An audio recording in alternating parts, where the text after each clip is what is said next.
Doctor Ritu जी 100 दिन से संघर्ष कर रही हैं। ये संघर्ष अपने आप में एक मिसाल है, और मिसाल किस लिए?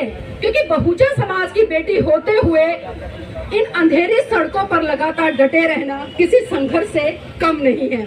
एक स्लोगन लिखा हुआ वहाँ पर कि हक जोर जुल्म के टंकर में संघर्ष हमारा नारा है, क्योंकि हम तो हमेशा से संघर्षों से भरे रहे हैं, क्योंकि हम अम्बेडकरवादी हैं, संघर्षों के आदी हैं। तो यहाँ पर मैं चाहूंगी, क्योंकि अक्सर हम देखते हैं जिसके ऊपर अत्याचार शोषण होता है वो व्यक्ति तो अपनी आवाज को बुलंद करने के लिए घर से बाहर निकल आता है, वो सड़कों पर उतर आता है, लगातार अपनी आवाज को बुलंद करता है, और इसलिए भी करता है ताकि जो घटनाक्रम आज मेरे साथ में हुआ है वो मेरे समाज के अन्य किसी व्यक्ति, भाई या बहन के साथ में ना हो। लेकिन विडंबना है कि जो तमाम बहुजन समाज के नेता कहे जाते हैं, चाहे वो धार्मिक संगठन के हो या सामाजिक संगठन के हो या फिर राजनीतिक संगठन के हो, मुझे कहने में कोई गुरेज नहीं है कि आज लोग सिर्फ अपने संगठनों की लड़ाई लड़ रहे हैं। उन्हें कोई मतलब नहीं है कि डॉक्टर प्रोफेसर रितु पिछले 100 दिन से यहाँ पर आंदोलन कर रही है, आज ये गाज उनके ऊपर गिरी, हो सकता है आने वाले भविष्य में उनके बच्चे भी लाइन में हो। और जिस तरह से मनुवादी व्यवस्था के तहत आज जो चीजें देश में घटित हो रही हैं, सत्ता पर जो लोग काबिज से आप अच्छी तरह से जानते हैं कि अम्बेडकरवादी लोग उन्हें कभी भी पसंद नहीं आते। यहाँ पर आपके बीच में 3 पत्रकार अभी ऐसे बैठे हैं जो पिछले महीने 22 दिन कम नहीं होते, 22 दिन लगातार योगी सरकार की तानाशाही के चलते गोरखपुर जेल के अंदर सलाखों के पीछे रहकर आए हैं। लेकिन दुख इस बात का हुआ कि जो पत्रकार अंदर सलाखों के पीछे ये उम्मीद लगा रहे थे कि तमाम बहुजन समाज के नेता, बुद्धिजीवी लोग उनके लिए बाहर आवाज उठा रहे होंगे, लेकिन जब वो लोग जेल से आए तो जानकर बड़ा आश्चर्य हुआ कि अपने आप को समाज का हितैषी कहने वाले लोग, अपने आप को अम्बेडकरवादी कहने वाले लोग, अपने आप को बहुजन समाज का नेता कहने वाले लोग, उनके मुंह से एक शब्द नहीं निकला। दुख होता है ये देखकर, क्योंकि आज हम समाज की लड़ाई नहीं लड़ रहे, आज हम सिर्फ और सिर्फ मैं की लड़ाई लड़ रहे हैं। बाबा साहब ने संविधान में जिस तरह से प्रेमबल लिखा, पहला ही जो शब्द लिखा है उसमें हम, लेकिन हम समझ ही नहीं पा रहे हैं कि आखिर वो हम क्या है। और यहाँ पर आपको जानकर आश्चर्य होगा कि वो 3 लोग कौन थे।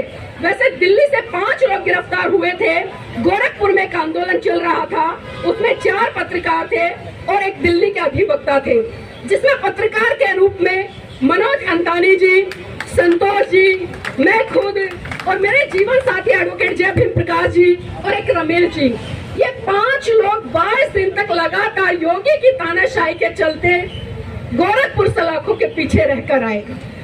लेकिन दुख हुआ कि समाज के एक भी व्यक्ति ने, एक भी नेता ने उन लोगों के लिए ना कोई आंदोलन चलाया, ना ही सोशल मीडिया पर किसी तरह से उनको कवरेज देने का काम किया गया, और छोटी मोटी धारा में नहीं, 307 में। अब आप सोच सकते हैं कि जो लोग आज इस देश की आवाम की आवाज बन रहे हैं, जो मीडिया, जो लोकतंत्र का चौथा स्तंभ कहा जाता है, आज उस पर भी किस तरह से मनुवादी व्यवस्था के लोगों ने हथकंडे डाल रखे हैं। और आप देख रहे हैं, मैं बार बार कहती हूँ, क्योंकि जब रितु जी यहाँ पर आंदोलन पर बैठी उस समय मैं उत्तराखंड में थी, मुझे पता चला, मैं रात को ही अगले दिन यहाँ पर 1 बजे मैं पहुंची, मैंने 1 बजे पूरा लाइव किया, इनका इंटरव्यू किया, और उसके बाद लगातार बीच में भी हम आते रहे, लगातार जैसे भी रहा सोशल मीडिया के माध्यम से, इनके पेज के माध्यम से भी हमने वीडियो को सोशल मीडिया के प्लेटफॉर्म से और अपने एनबी न्यूज के चैनल के माध्यम से आप लोगों तक पहुंचाने का काम किया। लेकिन दुख इसी बात का होता है कि गाज एक पर गिरती है तो एक ही चिल्लाता है। और एक कहावत भी हमने सुनी है कि जिसके पैर ना फटी विवाही, वो क्या जाने पीर पर आई। मतलब सिर्फ हम दूसरे की पीड़ा को महसूस कर सकते हैं, सिर्फ देखकर इतना कि हाँ उसके पैर फट गए हैं, उसका खून निकल रहा है, वो पीड़ा में होगा। लेकिन जो वास्तविक पीड़ा है वो उसी व्यक्ति को होगी जिसके पैर की विवाही फटी है। हम 22 दिन लगातार गोरखपुर सलाखों के बीच में रहे, किस तरह की मानसिकता के कैदी होंगे आप समझ सकते हैं। एक से बढ़कर एक क्रिमिनल, किसी ने 5 मर्डर किए, किसी ने 10 मर्डर किए, कोई न जाने क्या क्राइम करके है। और लगातार 22 दिन तक किसी भी व्यक्ति ने ना तो मिलने का प्रयास किया, न ही ये जानने का प्रयास किया कि आखिर ये लोग सलाखों के पीछे क्यों गए। क्या वो लोग बहुजन समाज का हिस्सा नहीं थे? क्या वो लोग बहुजन समाज से आने वाले नहीं थे? क्या वो लोग अम्बेडकरवादी नहीं थे? और कुछ गिने चुने चैनलों ने अगर चर्चा भी की उस आंदोलन को लेकर, तो वहां पर जो ये 5 लोग दिल्ली से थे, मनोज अंतानी जी, संतोष जी, रमेश जी, एडवोकेट जय भीम प्रकाश जी, नीलम बोस जी, 5 में से एक का भी नाम किसी मीडिया वाले ने नहीं लिया। तो बताइए ऐसे में हम कैसे उम्मीद कर सकते हैं कि हमारे इस तरह के आंदोलनों को मजबूती मिलेगी?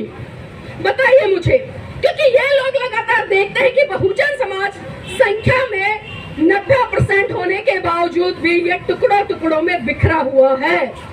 आज 10% लोग आपके ऊपर शासन कर रहे हैं, आपके हाथों से नौकरियां छीनने का काम कर रहे हैं, आपकी बहन बेटियों को प्रताड़ित करने का काम कर रहे हैं।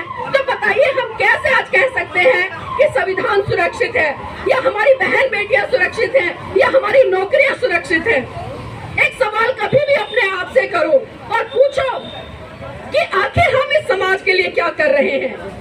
मैं बार बार एक चीज कहती हूँ, क्योंकि पीड़ा होती है, और पीड़ा इस बात की होती है कि जिसके ऊपर घास गिरती है सिर्फ वही बोलता है, वही चिल्लाता है। अभी जिस तरह से प्रोफेसर लक्ष्मण जी का भी प्रकरण आप सबने देखा, आखिर प्रोफेसर लक्ष्मण जी का क्या गुनाह था?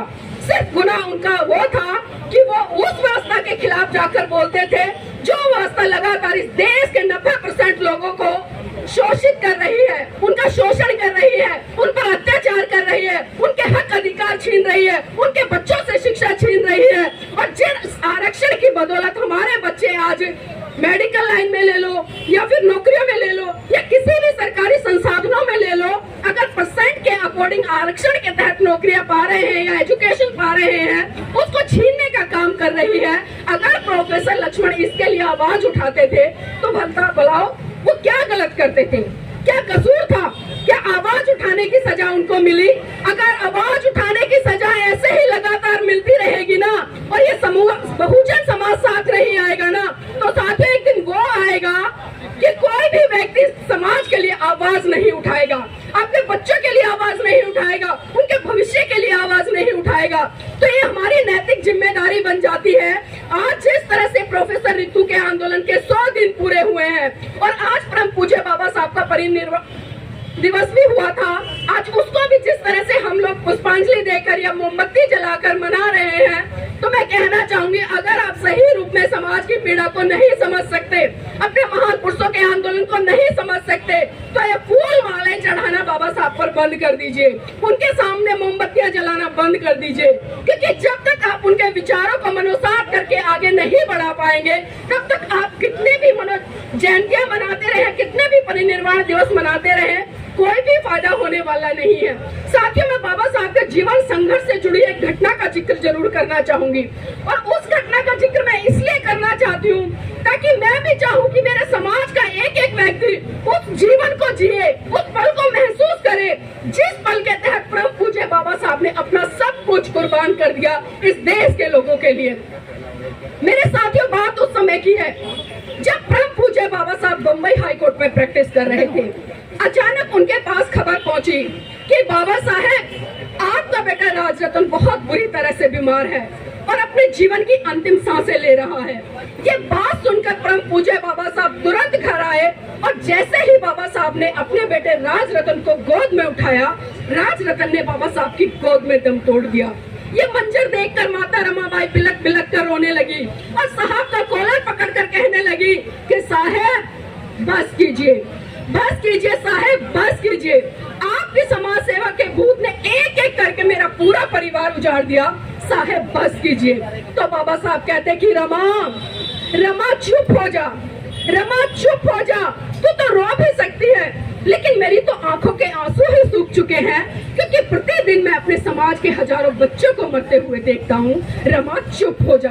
तो माता रमाबाई फिर कहती है कि साहब, साहब मैं आज फिर चुप हो जाऊंगी, लेकिन आप मुझे एक बात बता दीजिए कि जब जब आप अपने बेटे राजरतन को गोद में खिलाया करते थे, तो बड़े हर्षोल्लास के साथ कहा करते थे कि रमा, रमा मेरा बेटा राजरतन बड़ा होकर एक दिन इस देश पर राज करेगा। तो साहब, आज राजरतन तो इस दुनिया में रहा नहीं। अब आप मुझे ये बता बता दीजिए कि बड़ा होकर इस देश पर अब कौन राज करेगा। तो बाबा साहब फिर कहते हैं कि रमा मैं भारत देश में एक दिन ऐसा काम करके जाऊंगा कि इस देश की प्रत्येक रमा की कोख से जन्म लेने वाला राज रतन इस देश पर राज करेगा, इस देश पर राज करेगा। और वो राज मेरे साथियों परम पूज्य बाबा साहब आपको संविधान के अंदर देकर गए, एक वोट देने तक से लेकर एक शासक बनने का अधिकार। लेकिन ना तो हमने अपनी वोट की वैल्यू को समझा और ना ही हमने सत्ता को समझा। आज हम टुकड़ों में बंटकर कहीं ना कहीं एकत्रित हो रहे हैं, अपनी शक्ति को नहीं पहचान पा रहे हैं, अपने आंदोलनों को नहीं समझ पा रहे हैं, अपने संघर्ष को नहीं समझ पा रहे हैं। मैं गारंटी से कहती हूँ जिस दिन इस बहुजन समाज ने ना अपनी ताकत को समझ लिया वो दिन दूर नहीं होगा जिस दिन आप इस देश की सत्ता पर राज करेंगे और किसी मनुवादी प्रिंसिपल की ताकत नहीं होगी कि प्रोफेसर रितु जैसे, लक्ष्मण जैसे, रतन लाल जैसे या तमाम बहुजन समाज से आने वाले प्रोफेसरों को बाहर का रास्ता दिखा सके। लेकिन ये हमें समझना पड़ेगा। और अपनी बात को विराम देते हुए मैं सिर्फ इतना जरूर कहना चाहूंगी कि देखना बहुत कुछ है, देखना बहुत कुछ है, देखते रहिए। देखना बहुत कुछ है, देखते रहिए। करना बहुत कुछ है, करते रहिए। समाज आज भी बलिदान मांगता है, पर सच तो यह है मेरे साथियों, आज आपसे आपकी जान नहीं बल्कि आपका ईमान मांगता है, आपका ईमान मांगता है। जय भीम।